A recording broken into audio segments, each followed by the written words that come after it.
राम राम प्यारे भाइयों बहनों, आज इस वीडियो में आपका स्वागत है। आशा करता हूँ कि आज की इस वीडियो से आप कुछ नया क्लिप देखने को मिले और आज इस वीडियो से आप कुछ नया सीखने को मिले। आज इस वीडियो में आप वीडियो के अंत तक बने रहिएगा ताकि मुख्तार अंसारी की कॉल रिकॉर्डिंग आपको सुनने को मिले। तो चलिए भाई, आज इस वीडियो को स्टार्ट करते हैं। अरे बेटा जी। हम सबके पास अपना अपना एक गोल होता है, लेकिन हम सबका कॉमन गोल है ये देश। जब भी हमारे देश को हमारी जरूरत हो तो मेरा तुम्हारा सब एक तरफ छोड़कर इसमें कूद पड़ो, तभी हम सब एक साथ रह पाएंगे। यही आरएसएस हम लोगों को सिखाता है।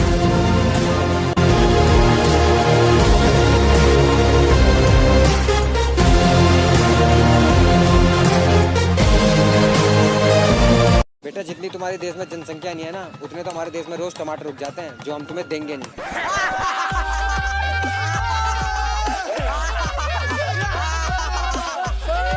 तो ठीक है, हम तुम्हें छुआरा नहीं देंगे। चाहिए नहीं, बादाम खा लेंगे हम।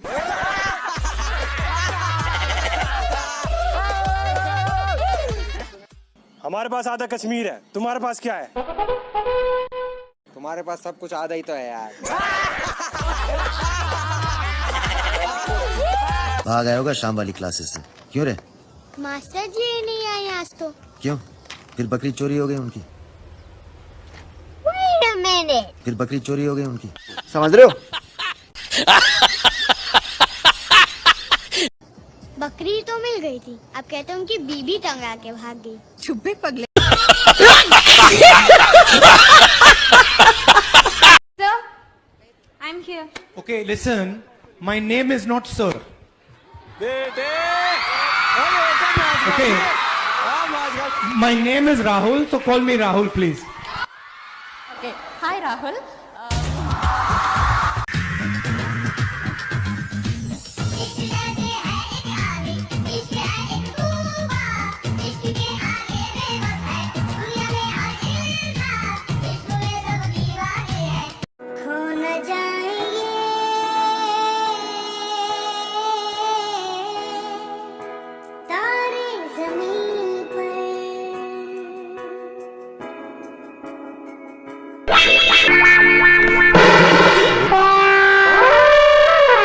माशाअल्लाह, सुभान अल्लाह, क्या कारीगरी है। इस फनकार ने तो खुदा की कुदरत को ही बदल कर रख दिया। शाहजहां ने ताजमहल बनवाने के बाद अपने मजदूरों के हाथ कटवा दिए थे ताकि ऐसा ताजमहल दोबारा न बन पाए। तुम भी ऐसा दोबारा न बना सको, इसलिए हम भी तुम्हारे हाथ कटवा देंगे। हाथ कटेंगे।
पता नहीं भाई कौन है और कहाँ का है, लेकिन इसको देखने के बाद ये लग रहा है कि इसे भी चांद में की सच्चाई पता है। 30 रुपए का पेट्रोल सरकार 77 में क्यों बेचती है? ऐसा पूछने वाले एक बार ये भी तो पूछे कि 16 में गेहूं खरीद कर सरकार 2 रुपए में क्यों बेचती है? 50 का केरोसिन 15 में क्यों बेचती है? 40 की शक्कर 26 में क्यों बेचती है? 25 का चावल खरीद कर 3 रुपए में क्यों बांटती है? लाखों रुपए टीचरों को तनख्वाह देकर बच्चों को मुफ्त क्यों पढ़वाती है? 6 करोड़ से भी अधिक शौचालय मुफ्त में क्यों बनवाती है? 3 करोड़ गैस चूल्हे मुफ्त क्यों बांटती है, ये भी तो पूछो। गुजरात के मोहनदास करमचंद गांधी राष्ट्र के पिता हो सकते हैं, जवाहरलाल नेहरू सबके चाचा हो सकते हैं, मायावती सबकी बहन जी हो सकती है, ममता सबकी दीदी हो सकती है, जयललिता सबकी अम्मा हो सकती है, सोनिया गांधी देश की बहू हो सकती है, केवल नरेंद्र मोदी इस देश का बेटा क्यों नहीं हो सकता। इतनी नफरत क्यों है भाई। दिक्कत ये नहीं कि दाल महंगी हो गई है, दिक्कत ये है कि किसी की गल नहीं रही है। सरस्वती पूजा की तैयारियां करने पर हेडमास्टर से बदसलूकी की गई। हालात ये हो गए कि स्कूल के हेडमास्टर को दबाव में इस्तीफा देना पड़ा और पिछले 67 साल से सरस्वती पूजा कर रहे स्कूल को अस्थायी तौर पर बंद कर दिया गया। इसके विरोध में स्कूल के 8वीं, 9वीं और 10वीं के बच्चे सरस्वती पूजा के दिन सड़क पर उतर गए तो पुलिस ने इन छात्रों पर लाठियां चलाई। पुलिस ही मेरेছে এখানেতে পুলিশ লাঠিচার্জ করেছে না ইট মেরেছে? ইট মেরেছে। কে মেরেছে? পুলিশ আমাদের চুলা চুরি করে মেরেছে, চুলা চুরি করে পায়ে গোছা দিয়েছে। बीजेपी के जय श्री राम के नारे से चिढ़ जाने वाली ममता बनर्जी की पार्टी अब धूमधाम से सरस्वती पूजा कर रही है। इसकी एक वजह है 22 फरवरी को होने वाला प्रधानमंत्री मोदी का हुगली दौरा भी। मगर जानकारों का दावा है कि यह हिंदू वोटों की लड़ाई है जिस पर ममता की नजर है। 1 साल पहले अगर आपको याद हो तो पश्चिम बंगाल में एक बड़ा मुद्दा सरस्वती पूजा पर रोक का हुआ था। लोकसभा में इस पूरे मामले जिसके पास रिकवर होता है वो दोषी होता है, तो मुख्तार बच रहे थे। लेकिन पोटा एग्जिस्ट करता था, तो शाम को जब इन लोगों को पता चला, शासन सरकार को और शासन में बैठे लोगों को, कि पोटा लग गया है और पोटा लगने में जो बात करता है वो भी दोषी हो जाता है, तो मुख्तार इस दोषी हो जा रहे थे। अब उस समय गवर्नमेंट में इन्होंने जो भी अपना बनाया हो मुख्तार ने दबाव, तो तत्काल ये फिर बात हुई कि इसको आप वापस लीजिए केस को। तो हमने कहा सर FIR दर्ज हो गई, वापस कोई कैसे ले सकता है। तो फिर बात करके वापस फिर लोग कहे कि नहीं ठीक है आप नहीं ले सकते हैं, लेकिन अब इसका नाम मत लीजिए। अब जब आपके पास आई हो दूसरा इसका इन्वेस्टिगेशन करेगा तो नाम मत लीजिए मुख्तार का। तो हमने कहा साहब मैं वादी बन के उसका नाम लिखाया हूँ, FIR में दर्ज है, अब मैं अपने ही बयान से पलट जाऊँगा तो ये संभव नहीं है।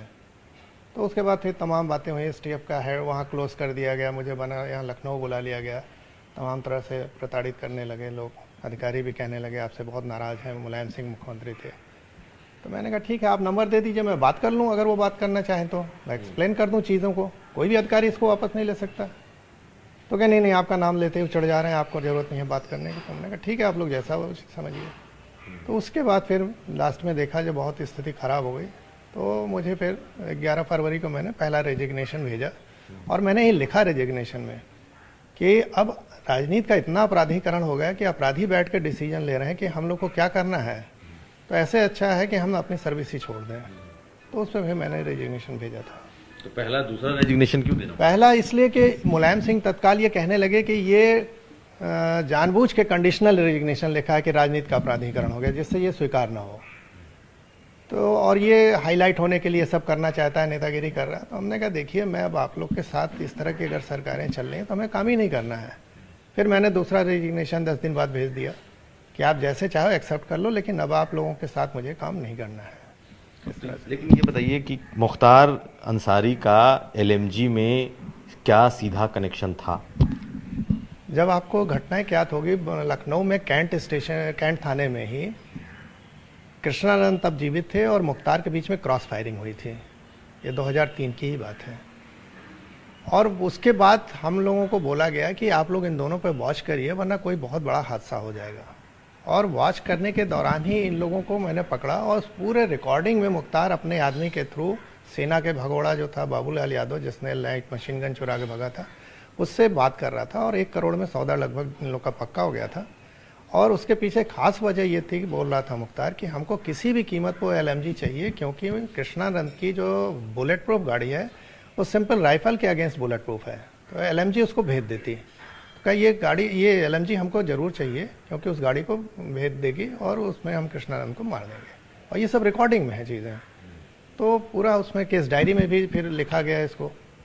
लेकिन पोटा लगने के बाद जब पोटा हटा दिया मुलायम सिंह ने, सैंक्शन नहीं दिया, तो बाद में फिर मुख्तार का बयान ये दर्ज कराया गया कि नहीं हम लोग तो इसको पकड़वाने के लिए कह रहे थे। तो मैंने पूछा भाई पकड़वाने के लिए कोई इस तरह की बातें करता है वो तो सिंपल पूरा सीधे सीधे मांग रहा था कि हमको किसी कीमत पे चाहिए, हमें मारना है इनको। ये सब दर्ज है उसमें। आप बोलने का टोन देख लीजिए, लहजा देख लीजिए, कंटेंट देख लीजिए। खैर गवर्नमेंट थी, नहीं दिया अपना फोटा तो वापस करके और सिंपल आर्म्स एक्ट दिखा दिया, उसमें मुख्तार बच गए। बोले ठाकुर वो भैया एक तो जमीन नहीं इसमें रिजवान भाई से वहाँ बातचीत की वजह हुई तो सब लोग आए थे नवाब। हाँ उसमें बीच में मामला बिगड़ गया था, दूसरे लोग गए थे हाँ थोड़ा बदमाशी किया है, सब छोड़ो अभी। अभी यहाँ पर वो हो गया है, पता चला है, हल्ला हो रहा है कि गोली चल रही है मुन्ना बजरंगी और कृष्णानंद राय में। हाँ ये सुनने में आया है। अच्छा कहाँ पे? कृष्णानंद राय के गांव पर दोनों तरफ से मुकाबला चल रहा। हाँ हाँ बराबर गोली चल रही है। हाँ ये तरफा। जय श्री राम। ये कॉल रिकॉर्डिंग है मुख्तार अंसारी और उसके शूटर अभय सिंह के बीच हुई बातचीत का। ये बातचीत उस वक्त की गई थी जब 2005 में गाजीपुर में बीजेपी विधायक कृष्णानंद राय समेत 7 लोगों को गोलियों से छलनी कर मौत के घाट उतार दिया गया था। यूपी एसटीएफ के एक जवान ने इस ऑडियो को इंटरसेप्ट किया था और कॉल रिकॉर्ड की गई थी। बाद में ये ऑडियो सीबीआई को भी सौंपा गया था। आगे जानकारी देने से पहले चलिए हम आपको पूरा ऑडियो रिकॉर्डिंग सुनाते हैं कि आखिर उस दिन मुख्तार अंसारी और अभय सिंह के बीच क्या बातचीत हुई थी। बोले ठाकुर वो भैया एक तो जमीन नहीं इसमें रिजवान भाई से वहाँ बातचीत की वजह हुई तो सब लोग आए थे नवाब। हाँ उसमें बीच में मामला बिगड़ गया था, दूसरे लोग गए थे हाँ थोड़ा बदमाशी किया है, सब छोड़ो अभी यहाँ पर वो हो गया है, पता चला है, हल्ला हो रहा है कि गोली चल रही है मुन्ना बजरंगी और कृष्णानंद राय में। हाँ ये सुनने में आया है। अच्छा कहाँ पे? कृष्णानंद राय के गांव पर दोनों तरफ से मुकाबला चल रहा। हाँ हाँ बराबर गोली चल रही है। हाँ ये तरफा। जय श्री राम। अच्छा ओके हेलो। हाँ हाँ हाँ काट नहीं ठीक है मुट्ठी में। ठीक है बात होगी। दरअसल जिस वक्त ये बातचीत मुख्तार अंसारी और अभय सिंह के बीच हुई थी उस समय दोनों जेल में बंद थे। बाहुबली